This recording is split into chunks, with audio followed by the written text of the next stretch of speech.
சரி அப்படி என்னதான் நல்லா இருக்கு அப்படின்னு பார்த்தோம்னா, 1 2 அப்படி லிஸ்ட் போட்டு சொல்ற அளவுக்கு கடகராசிக்காரர்களுக்கு இந்த செப்டம்பர் மாதம் ஒரு மிகச்சரியான முன்னேற்றத்திற்கான ஒரு வித்தாக அமைய காத்திருக்கிறது. இது ஒரு பாயிண்ட்.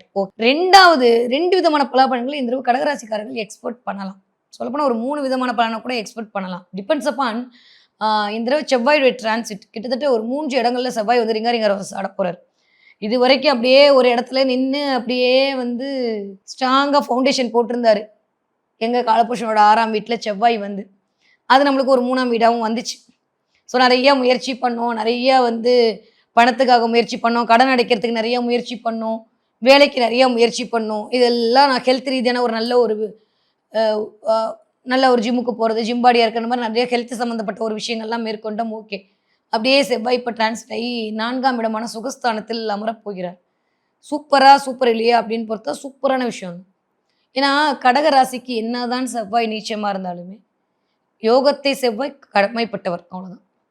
ஜோதிடம் அப்படிதான் சொல்லுது. யோகத்த செய்ய கடகராசிக்காரருக்கு செவ்வாய் கடமைப்பட்டிருக்கிறார்.